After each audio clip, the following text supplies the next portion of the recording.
বান্দার কবর হবে একরকম, বেনামাজির কবর হবে আর একরকম। কথাটা কার? জোরে কোন কথাটা কার? বেনামাজি যখন কবর করা হবে, বেনামাজির কবরে দুইজন ফেরেশতা আসবে, এসে বলবে মার রব্বুক, তোমার প্রভুকে। বেনামাজি বলবে প্রভু? রব মানে তো আমি বুঝি না, আল্লাহ কারে কয় আমি তো জানি না। কারণ আজীবন সে রবের সামনে সিজদা করে নাই, চিল্লা এখন ঠিক কিনা? মাজার পূজারী যে হবে সেও কিন্তু আল্লাহর সামনে উত্তর দিতে পারবে না, চিল্লা এখন ঠিক কিনা? মাজার পূজারী আছে না নাই? মাজারের সামনে সিজদা এরকম লোক আছে না নাই? উত্তর করতে পারবে না। প্রথম প্রশ্ন বেঁধে যাবে। দ্বিতীয় প্রশ্ন মান নাবিয়ুকা, হু ইজ ইউর প্রফেট, তোমার নবীর নাম কি? সে উত্তর করতে পারবে না। তৃতীয় প্রশ্ন ওমা দীনুক, তোমার ধর্মের নাম কি? সে উত্তর করতে পারবে না। আল্লাহ বলবেন ওর কবরটাকে আগুন দিয়ে জ্বালিয়ে দাও, কবরটাকে ছারখার করে দাও আগুন দিয়ে। কবরের ভেতরে দাও দাও করে আগুন জ্বলতে থাকবে। বেনামাজি চিৎকার করবে আব্বা তুমি কোথায়, আম্মা তুমি কোথায়? দুনিয়ার জমিনে বিপদে পড়লে আব্বা বাঁচিয়েছে, আম্মা বাঁচিয়েছে, কিন্তু কবরে কি কেউ বাঁচাতে পারবে? কেউ পারবে না, কেউ বাঁচাতে পারবে না। আল্লাহ বলবে এই কবরের মাটি, দুই পাশ থেকে মাটির চাপ দাও। এমন ভাবে দুই পাশ থেকে মাটির চাপ দেওয়া শুরু হবে, বেনামাজি পাঁজরের হাড়গুলো ভেঙ্গে চুরমার হয়ে যাবে। নাউজুবিল্লাহ। বেনামাজি চিৎকার করতে থাকবে, পাগলের মতো চিৎকার করবে, কিন্তু পৃথিবীর এই আওয়াজ কেউ শুনতে পাবে? আর যারা সুদখোর হবে, আল্লাহর হাবিব সাল্লাল্লাহু আলাইহি ওয়াসাল্লাম বলেছেন সুদখোরের পেটের ভিতরে সাপ থাকবে। সাপ কিলবিল কিলবিল করতে থাকবে, তার নাড়ি ভুঁড়ি কামড়িয়ে কামড়ে শেষ করে ফেলবে, কিন্তু সেখানে কোনো মৃত্যু নাই।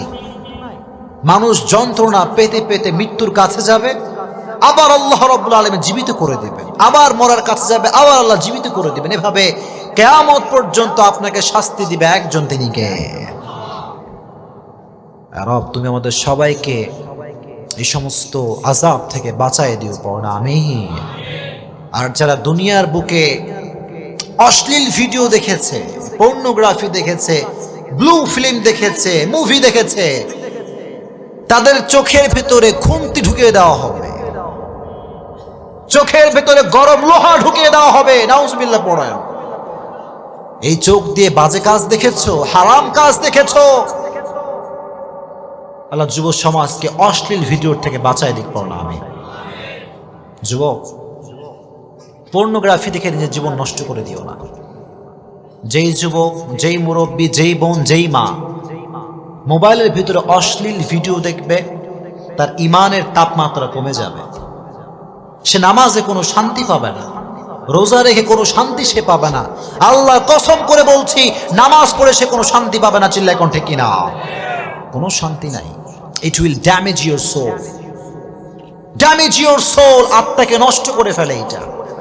বাজে জিনিস যখন আমরা দেখি, এটা আমাদের আত্মাকে নষ্ট করে ফেলে।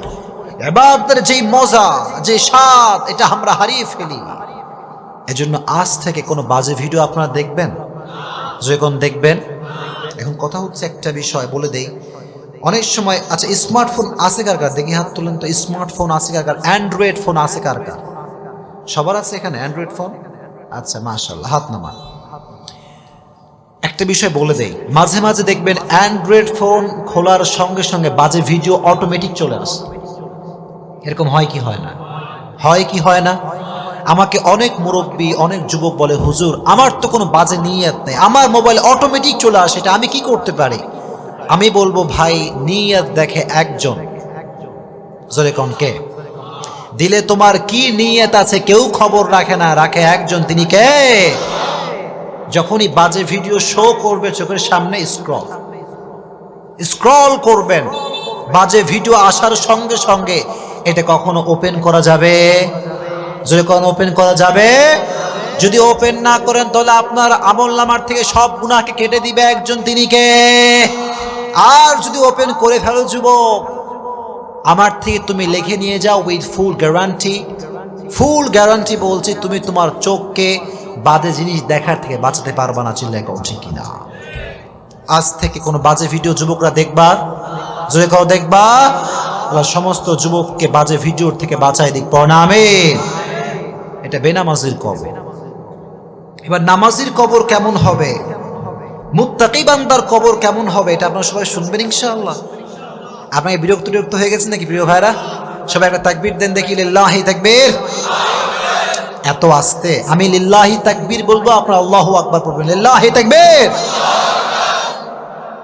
যখন নামাজি বান্দাকে কবরস্থ করা হবে, মুরব্বী সাহেবকে যখন কবরে রাখা হবে, দুইজন ফেরেশতা আসবে, এসে বলবে বাঁধাতে হবে একে। প্রথম প্রশ্ন, মার রব্বুক, তোমার রবকে। সঙ্গে সঙ্গে মুত্তাকি বান্দার চোখে মুখে হাসি থাকবে, সুবহানাল্লাহ। মুত্তাকি মুরব্বী যে আজীবন নামাজ পড়ছে, যেই যুবক আজীবন প্রেম কিচ্ছু করে নাই, ওই যুবক বলে তুমি আমার আল্লাহ চিনাও? আজীবন সেজদা করেছি একজনের জন্য, তিনি কে? সবাই বলবে আমার রব একজন, চিল্লায় কোন তিনি কে? আল্লাহ আমার রব, এই রবই আমার সব। পড়েন, আল্লাহ আমার রব, এই রবি আমার সব, দমে দমে তনু মনে তারি অনুভব, ঠিক কিনা? তোমার দুনিয়াতে আমি যেদিকে তাকাই, অথই নিয়ামতে ডুবে আছি সবাই। পাখপাখালির কণ্ঠে শুনি তাসবিহ কলো রব, তাসবিহ কলো রব। আল্লাহ আমার রব, এই রবি আমার সব। পড়েন, আল্লাহ আমার রব, এই রবি আমার সব। আমার রব আল্লাহ তাআলা।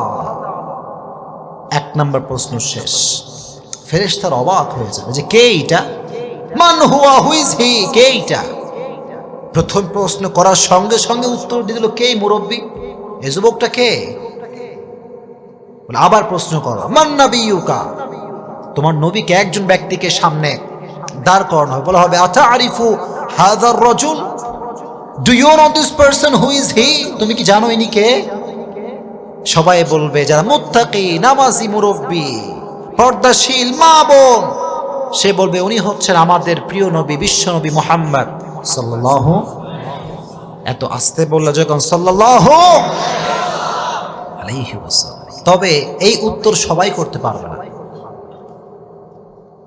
এই উত্তর সব মুরব্বী করতে পারবে না, এই উত্তর সব যুবক করতে পারবে না, চিল্লাই কোন ঠিক কিনা? শুধুমাত্র নবীর সুন্নাহের আশিক দাবি করলেই হবে না, কাজে কর্মে নবীর সুন্নাহকে ফলো করার দরকার আছে না নাই? কিছু কিছু লোক দেখবেন নামাজ কালাম কিছু পড়ে না, কয় আমি নবীর টাটকা আশিক। কথা কোন ঠিক কিনা? আমি বলবো যে ব্যক্তি 5 ওয়াক্ত নামাজ না পড়ে বলবে আমি নবীর আশিক, আমি বলবো তোমার মতো ভণ্ড বাটপার আল্লাহর জমিনে কেউ নাই। এত আস্তে বললেন, জোরে কোন ঠিক কিনা? আগে নামাজ, তারপরে নবীর আশিক। এখনকার যুব সমাজ দাঁড়িয়ে রাখতে চায় না, আছে না নাই? যুবক কথা কও, আছে না নাই? কিছু কিছু যুবক কয় হুজুর দাড়ি রাখলে মেয়েরা পছন্দ করে না, এরকম যুবক আছে না নাই? কথা বলবেন না, আছে না নাই? আচ্ছা আপনারা আমাকে জবাব দেন তো, আমি যে দাড়ি রাখছি আমারে দেখতে কি আনস্মার্ট লাগে নাকি স্মার্ট লাগে? অনেকে কয় নাই, জোরে কোন, আনস্মার্ট নাকি স্মার্ট? আমি কি খ্যাত নাকি আপডেট? আপডেট। কারণ নবীর সুন্নাহ যে ফলো করে সে কখনো আনস্মার্ট হতে পারে, কারণ আমার নবীর মতো সুন্দর ব্যক্তি পৃথিবীতে দ্বিতীয় কেউ আর হতে পারে? চাঁদের চেয়ে সুন্দর তুমি নবী আমার কামলিহি ওয়ালা, দো জাহানের বাদশাহ তুমি প্যারা নবী সাল্লি আলা, দো জাহানের বাদশাহ তুমি প্যারা নবী সাল্লি আলা, চাঁদের চেয়ে সুন্দর তুমি নবী আমার কামলিহি ওয়ালা। সুবহানাল্লাহ পড়েন। এখন আপনারা জোরে করে বলবেন যদি কথা বুঝেন, আমার নবীর দাড়ি ছিল কি ছিল না? পেছনের ভাইরা কথা কন, ছিল কি ছিল না? আমার নবী কি আনস্মার্ট নাকি স্মার্ট? আনস্মার্ট নাকি স্মার্ট?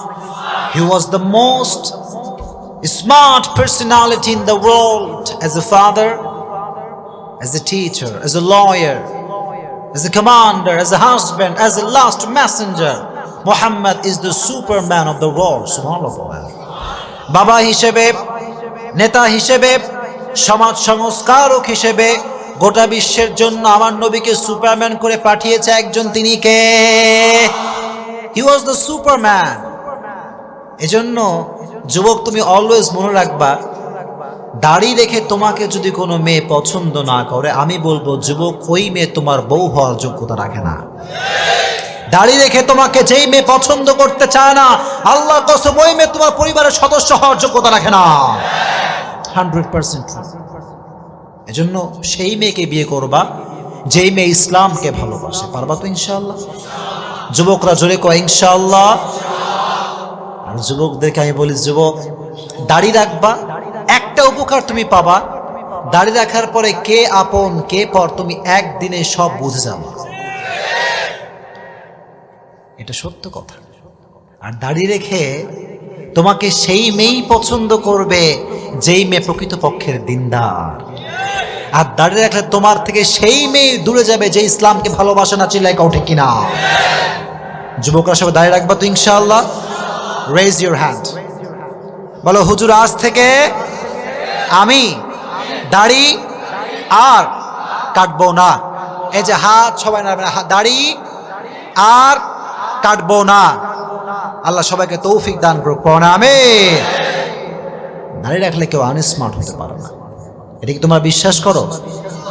বিশ্বাস করো না এটা তোমরা? আনস্মার্ট হতে পারে কেউ দাড়ি রেখে? হতে পারো না। আচ্ছা, যে যুবকরা কয় যে হুজুর দাড়ি রাখলে মেয়েরা পছন্দ করবে না, বিয়ে করবে না, কি আমাদের হুজুরদের বিয়েটি হয় না? কথাই কয় না, হয় কি হয় না? খবর নিয়ে দেখো, তোমার চাইতে হুজুরের বউ অনেক বেশি সুন্দর। কথা কন ঠিক কিনা? দাড়ি রাখলে সুন্দর মেয়ে দিবে একজন, চিল্লায় কন তিনি কে? আমার নবী যে বিশ্ব নবী মুহাম্মদ। এটার উত্তর সেই ব্যক্তি করতে পারবে যেই মুখে, যার মুখে আছে দাড়ি। এজন্য আজ থেকে সবাই দাড়ি রাখবেন তো ইনশাআল্লাহ। তবে মুরব্বী হয়ে দাড়ি রাখলেই কিন্তু চলবে না, যুবক বয়স দাড়ি রাখলে সব আছে না নাই? এটাই আসল পরীক্ষার সময়। যুবক বয়স যার ভালো, তার আজীবন ভালো। চিল্লায় কোন ঠিক কিনা? দ্বিতীয় প্রশ্ন, তোমার নবীকে আতারিফু হাযার রাজুল, তুমি কি ওই ব্যক্তিকে চেনো? আমরা বলবো তিনি তো অন্য কোনো ব্যক্তি নন, তিনি হচ্ছেন আমাদের নবী, বিশ্ব নবী মুহাম্মদ সাল্লাল্লাহু আলাইহি ওয়াসাল্লাম। 2 নাম্বার প্রশ্ন শেষ। এবার 3 নাম্বার প্রশ্ন, ওয়ামা দীনুক, হোয়াট ইজ ইউর রিলিজিয়ন? তোমার ধর্মের নাম কি? আপনারা কোন দিকে ধর্মের নাম কি? জোরে কোন ধর্মের নাম কি? ইসলামকে ধর্ম হিসেবে পেয়ে আমরা খুশি না বেজার? জোরে কোন খুশি না বেজার? চিৎকার করে সকলে পড়েন আলহামদুলিল্লাহ। আর মুসলমান ঘরের সন্তান যে হবে, আল্লাহর কসম 31st নাইট সে পালন করতে পারবে না। মুসলমান ঘরের সন্তান যে হবে, সুদ ঘুষ সে খেতে পারবে না। চিল্লাই কোন ঠিক কিনা? এজন্য মুসলমান ঘরের সন্তান যদি সুদ খায়, বুঝতে হবে সে নামে মুসলমান, কাজে কখনো সে মুসলমান হতে পারে না। এটা কি আপনারা সবাই বিশ্বাস করেন? আমার একটা প্রোগ্রাম ছিল মনে হয় মালুম ঘাটে, কতদিন আগে, গত নভেম্বর মাসে মনে, তাই না? মালুম ঘাটে। ওখানে আমি বলেছিলাম, সুদের টাকায় আপনি বাড়ি করতে পারেন, গাড়ি করতে পারেন, সব আপনি করতে পারবেন, কিন্তু সুখ আপনি কোথাও খুঁজে পাবেন না। আপনারা কি বিশ্বাস করেন এই কথা? ডুপ্লেক্স, ট্রিপ্লেক্স বাসা হতে পারে, টাইলসের বাসা হতে পারে, প্রিমিয়াম গাড়ি হতে পারে, এক্সিও গাড়ি হতে পারে, BMW হতে পারে, কিন্তু খবর নিয়ে দেখেন ওই ডুপ্লেক্স ট্রিপ্লেক্স বাসার মালিক কিন্তু ঘুমের ট্যাবলেট ছাড়া ঘুমাতে পারে না। ঘুমের ট্যাবলেট দরকার। যে রিক্সা চালক, টাকা নাই, পয়সা নাই, বিশাল বড় গাড়ি বাড়ি নাই, কিন্তু রিক্সা চালক যখন ঘুমায়, টায়ার পাংচার হলে যেই শব্দ হয়, তার চাইতে বেশি শব্দ তার নাকের টানে হয়। কারণ শান্তি আছে, শান্তি আছে। He has lot of piece of mind. মনের শান্তি দরকার আছে না নাই? আর যার ডুপ্লেক্স ট্রিপ্লেক্স বাসা, খবর নিয়ে দেখেন 10 জনের টাকা মাইরা এই বাসা করা হয়েছে। আল্লাহ যেন সুদ ঘুষ মানুষের টাকা মারার থেকে আমাদেরকে বাঁচায় দিক। জোরে কোন আমিন। এজন্য যুবক, ইনকাম যদি করতে চাও টু দা হালাল ওয়ে করবা। যুবকরা সবাই পারবা তো ইনশাআল্লাহ? ওমা দীনুক, তোমার ধর্মের নাম কি? জোরে কোন ধর্মের নামটা কি? কিয়ামতের কঠিন ময়দানে হিন্দু ধর্ম আল্লাহর কাছে গ্রহণযোগ্য হবে, খ্রিস্টান ধর্ম হবে, বৌদ্ধ ধর্ম হবে। ইন্না দীনা ইনদাল্লাহিল ইসলাম। In the day of judgment, there is only one religion will be acceptable to your Lord, which is Islam. কিয়ামতের ময়দানে একটা ধর্মই আল্লাহর কাছে গ্রহণযোগ্য হবে, ধর্মের নামটা কি? এজন্য বাঁচি আর মরি আজীবন ইসলামের পক্ষে কথা বলেই মরবো ইনশাআল্লাহ। আপনারা কি ভয়টয় পান নাকি? ভয়টয় পান? শোনেন, ইসলামের জন্য মরতে পারলে শহীদ, আর বেঁচে থাকলে আপনি গাজী হিসেবে বেঁচে থাকবেন। কথা কোন ঠিক কিনা? মরলেও লাভ, বাঁচলেও লাভ। সুবহানাল্লাহ। এজন্য মাঝে মাঝে খবর নেবেন যে কবর থেকে সুগন্ধি আসছে, এরকম হয় কি হয় না? জোরে কোন হয় কি হয় না? মুআয ইবনে জাবাল রাদিয়াল্লাহু তাআলা আনহুর কবর, মাওলানা তারিক জামিল পাকিস্তানের একজন বিশাল বড় স্কলার। আমি শুনে অবাক হয়ে গেলাম। উনি একবার একটা বয়ানে বললেন যে আমি 2015 সালে গিয়েছিলাম সেই মুআয ইবনে জাবাল রাদিয়াল্লাহু তাআলা আনহুর কবরে। আগেই অগ্রিম পড়েন সুবহানাল্লাহ। কবরের সামনে যখন গেছি তো দেখলাম কবরের উপরে গিলাফ দেওয়া আছে, চাদর দেওয়া আছে, চাদর। মাওলানা তারিক জামিল বললেন, যখন আমি কবরের পাশে দাঁড়ালাম পুরো এলাকাটা সুগন্ধিযুক্ত হয়ে আছে। সুবহানাল্লাহ। এলাকাটা সুগন্ধিযুক্ত এলাকা, আতরের সেন্ট ফেল, আতরের সুগন্ধি কি এর চাইতে বেশি সুগন্ধি কবর থেকে আসে। সুবহানাল্লাহ।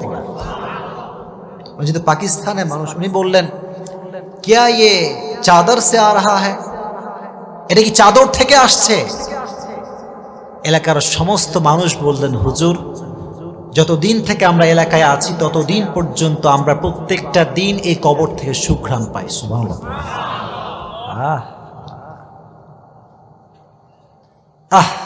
কি অসাধারণ একটা বিষয়। উনি বললেন, তাই তো, তাহলে চাদরটা একটু হটানো, চাদরে আমি একটু সুঘ্রাণ নেব। উনি দেখলেন চাদরে কোনো সুঘ্রাণ নাই, সব সুঘ্রাণ মুআয ইবনে জাবাল রাদিয়াল্লাহু তাআলা আনহুর কবর থেকে আসছে। কোন সুবহানাল্লাহ। उन्नी बोला मैं ताज्जुब हो गया, ये कैसी बात है। 1400 साल पहले कब्र दिया गया शख्स, उसकी कब्र से आज भी बू आ रहा है। सुभान अल्लाह पड़ा। এজন্য আল্লাহর পথে যে চলে, আল্লাহর ইসলামের কথা যে বলে, তার কবরটাকে সুঘ্রাণ করে দিবে একজন দিনকে। জোরে কোন কে? আর যে ব্যক্তি ইসলামের বিপক্ষে কথা বলবে তার কবরটা আযাব আর জাহান্নাম দ্বারা ভরপুর হয়ে যাবে। চিল্লায় কোন ঠিক কিনা? এজন্য বাঁচেন আর মরেন ইসলামের পক্ষে থাকবেন তো ইনশাআল্লাহ। বাধা আসলে ভয়টয় পাবেন নাকি? ভয়টয় পাবেন? ভয় পাওয়ার কোনো দরকার নাই। বাংলাদেশ কিন্তু মুসলমানদের দেশ। এটা মিথ্যা না সত্যি? জোরে কোন মিথ্যা না সত্যি? বরং একথা তো স্পষ্ট প্রমাণিত যে বাংলাদেশে 92% মুসলমানরা বসবাস করে। কথা কোন ঠিক কিনা? বাংলার মাটিতে হিন্দু থাকবে, খ্রিস্টান থাকবে, বৌদ্ধ থাকবে, ডাজন্ট ম্যাটার, কোনো সমস্যা নাই, we don't care about it. আমাদের কথা হচ্ছে একটা, বাংলার মাটিতে থাকতে হলে আজীবন আপনাকে ইসলামের পক্ষে কথা বলেই থাকতে হবে। বাংলার মাটিতে ইসলামের বিপক্ষে কেউ কথা বলবে, আমার জীবনে এক ফোঁটা রক্ত থাকা অবস্থা আমি সহ্য করতে পারবো না। চিল্লায় কোন ঠিক কিনা? আপনারা পারবেন তো ইনশাআল্লাহ। যেখানেই সুদ সেখানে আপনার জবানটা খুলবে, যেখানেই ঘুষ সেখানে আপনার অবস্থান বিরুদ্ধ হবে। চিল্লায় কোন ঠিক কিনা? পারবেন তো ইনশাআল্লাহ। তাহলে আমার ধর্ম যে ইসলাম, এই উত্তর সেই করতে পারবে যে আজীবন ইসলামের পক্ষে কথা বলেছে। ঠিক কিনা? আমি তো এই কথা সবসময় বলি, ও মিয়া, তুমি যদি বাতিলের পক্ষ হয়ে তোমার মাথাকে নত করতে না পারো, আমি হকের পক্ষের ডিলার হয়ে মাথা নত করতে পারবো না। চিল্লায় কোন ঠিক কিনা? মুসলমান বীরের জাতি, মুসলমান ইসলাম নিয়ে কথা বলে, কারোর দিকে তাকিয়ে মুসলমান কথা বলতে পারে? সে বলবে আমার ধর্মের নাম হচ্ছে ইসলাম। তিনটা প্রশ্ন শেষ। এবার ফেরেশতা বলবে কি ব্যাপার, কি ব্যাপার, তিনটা প্রশ্নের উত্তর করতে পারলো। এবার আর একটা এক্সট্রা প্রশ্ন করা হবে। সুবহানাল্লাহ পড়া। আজীবন শুনছেন তিনটা প্রশ্ন, কিন্তু আজকে শুনে রাখেন মুত্তাকি বান্দার কবরে প্রশ্ন হবে চারটা। জোরে কোন কয়টা? জোরে কোন কয়টা? 4 নাম্বার প্রশ্ন হচ্ছে ওয়ামা ইলমুক, what is your knowledge, what is the source of your knowledge man. তুমি যে বললা তোমার রব আল্লাহ, তোমার নবী প্রফেট মুহাম্মদ সাল্লাল্লাহু আলাইহি ওয়াসাল্লাম, তোমার ধর্ম যে ইসলাম, হাউ ইউ নো দ্যাট, কেমন করে তুমি জানো? আমরা বলবো আমরা কোনো নেতার থেকে শিখি নাই, আমরা শিখেছি একটা কিতাব থেকে। কিতাবটার নাম কি? এজন্য আজীবন কোরআনের কথাগুলো পড়বেন তো ইনশাআল্লাহ। যাদের স্মার্টফোন আছে সকলে একটা টিপস নিয়ে যান, স্মার্টফোনে সকলে কোরআনের তাফসীর ডাউনলোড করবেন, ইনশাআল্লাহ পড়েন। সকলে স্মার্টফোনে 30 পারা কোরআন শরীফ রাখবেন, পারবেন তো ইনশাআল্লাহ। যখন বাসার ভিতরে বসে আছেন অথবা অফিসে আছেন কিংবা রাস্তায় আছেন, open the Quran and recite, বের করেন এবং পড়বেন। বেশি বেশি পড়লে আপনাকে বরকত দিবে একজন, তিনি কে? মুরব্বীদেরকে বলছি, স্পেশালি মুরব্বীদেরকে, চায়ের দোকানে বাজে আড্ডা না দিয়ে 3 বার সূরা ইখলাস পড়বেন, আপনার আমলনামায় 1 খতম কোরআন তেলাওয়াত সব অ্যাড হয়ে যাবে। যেরকম সুবহানাল্লাহ। একজন যুবক, don't waste your time, never ever. সময় নষ্ট করে দিও না, সময়ের অনেক দাম। এজন্য আজ থেকে প্রত্যেকটা সময়ে কোরআন পড়বেন তো ইনশাআল্লাহ। কোরআন পড়লে আপনার জীবনকে আলোকিত করে দিবে একজন, তিনি কে? এবার আল্লাহ বলবেন তোমরা কি এখনো বোঝো না এই বান্দাকে? তোমরা কি বোঝো না এই মুরব্বীটাকে? আল্লাহ বলবে তোমরা কি বোঝো না এই যুবকটাকে? আল্লাহ বলবেন ইফতাহু লাহু বাবুম মিন বাবি আহলিল জান্নাহ। আল্লাহ বলবেন এই বান্দার কবরের সঙ্গে জান্নাতের দরজা খুলে দাও। সুবহানাল্লাহ। আল্লাহ বলবেন নাম কানাউমিল আরুদ, নাম কানাউমিল আরুদ। আল্লাহ বলবেন নববধূর মতো তুমি কিয়ামত পর্যন্ত ঘুমাও। কোন সুবহানাল্লাহ। একজন নববধূ যেমন রাতের বেলা স্বামী এবং স্ত্রী ঘুমায়, কেউ ডাকে না, সারাটা রাত আরাম করে ঘুমায়, আল্লাহ বলবে তোমরাও ঘুমিয়ে যাও, যারা মুত্তাকি নামাজি তোমরা আজকে ঘুমিয়ে যাও, কিয়ামত পর্যন্ত কেউ তোমার ঘুমে ডিস্টার্ব করবে না। এত আস্তে বললেন, সুবহান সুবহানাল্লাহ। আমরা ঘুমাইলে মা ডাক দেয়, বাপ ডাক দেয়, কল আসে, অমুকে ডাকে তমুকে ডাকে, ডিস্টার্ব আসে না নাই? আল্লাহ বলবে ঘুমাও, এই যুবক তুমি ঘুমাও, ও মা আপনি ঘুমান, কিয়ামত পর্যন্ত কেউ আপনাকে ডিস্টার্ব করতে পারবে না। চিল্লায় এখন আল্লাহু আকবার। কিয়ামত পর্যন্ত আপনি ঘুমাবেন। আর যখন কিয়ামতের সাইরেন শুরু হয়ে যাবে, আল কারিআহ মাল কারিআহ ওয়া মা আদরাকা মাল কারিআহ, বিশাল বড় একটা আওয়াজ হবে, তখন আপনার আমার ঘুম ভেঙে যাবে। ঘুম থেকে উঠে এরকম হাত মুছবেন। আমরা মাঝে মাঝে যখন ঘুম থেকে এরকম করি না, কে রে ডাকলো আমারে, এত সুন্দর ঘুম কে ভাঙালো? আর বাংলাদেশে মানুষ কয় ঘুম ভাঙায়া গেল রে মরার কোকিলে, আছে না নাই? আচ্ছা আমার একটা হিসাব বুঝে আসে না, কোকিল নাকি মরা? কোকিল কি মরা? ওই মরা কোকিল আবার জীবিত মানুষের ঘুম ভাঙায় কেমন করে? কথা কোন ঠিক কিনা? তার মানে এই সমস্ত ফালতু গান পৃথিবীতে আর হতে পারে? আল্লাহ বলবে হাদা মা ওয়াদার রহমান ওয়া সাদাকাল মুরসালুন। আল্লাহ বলবেন গোলাম এই দিন হচ্ছে সেই দিন যেই দিনের ওয়াদা করেছে একজন, তিনি কে? ওঠো, কিয়ামত কায়েম হয়ে গিয়েছে। কিয়ামতের সফল কোন ব্যক্তি হবে? ফাম্মা মান সাকুলাত মাওয়াজিনু ফাহুয়া ফি ঈশাতির রাদিয়া ওয়া আম্মা মান খাফাত মাওয়াজিনু ফাউম্মুহু হাওিয়া। আচ্ছা কোন জান্নাত পাওয়ার জন্য 100-র ভেতরে কয় নাম্বার পাওয়া লাগবে? মাশাআল্লাহ, একজন বলছে 51, আর বাদ বাকিরা কি কয়? কত পাওয়া লাগবে দেখি, কোন দেখি? 51। সবাই শিওর? 51 পাওয়া লাগবে। দ্যাট মিন্স কিয়ামতের কঠিন ময়দানে যার আমলনামা হালকা ভারী হয়ে যাবে, আল্লাহ বলবেন ওর জন্য জান্নাত সুনিশ্চিত। কম সুবহানাল্লাহ। জান্নাত সুনিশ্চিত। রব তুমি আমাদের সবাইকে কিয়ামতের কঠিন ময়দানে আমলনামাটা ভারী করে দিও, চিল্লায় কোন আমিন। আর যার আমলনামা হালকা হয়ে যাবে, ওয়ানাহান নাফসা আনিল হাওয়া, যে ব্যক্তি নিজেকে গুনাহের থেকে বাঁচাবে জান্নাত তাকে দিবে একজন, তিনি কে? আর যে আজীবন সুদ খেয়েছে, ঘুষ খেয়েছে, তার আমলনামাটা হালকা হয়ে যাবে, তার জন্য জাহান্নামের ঘোষণা করবে একজন, চিল্লায় কোন তিনি কে? রব তুমি আমাদের সকলের আমলনামাকে ভারী করে দিও, চিল্লায় কোন আমিন। তাহলে কবরের জীবনে মুক্তি পেতে চাইলে একটা আমল করবেন, প্রত্যেক দিন এশারের নামাজের পরে সূরা মুলক তেলাওয়াত করবেন। সূরাটার নাম কি? জয় কোন সূরাটার নাম কি? সূরাতুল মুলক। যুবক ভাইরা, মুরব্বীরা, মা বোনরা সবাইকে বলছি, এশারের নামাজের পরে বসে আপনি সূরা মুলক তেলাওয়াত করুন। আল্লাহর হাবিব বললেন, মানিয়াতুম মিন আযাবিল কবর, যে ব্যক্তি প্রত্যেক দিন সূরা মুলক তেলাওয়াত করবে আল্লাহ রাব্বুল আলামিন তার কবর থেকে সমস্ত আযাবকে মাফ করে দিবে। সুবহানাল্লাহ। সূরা মুলক সবাই পড়বেন তো ইনশাআল্লাহ।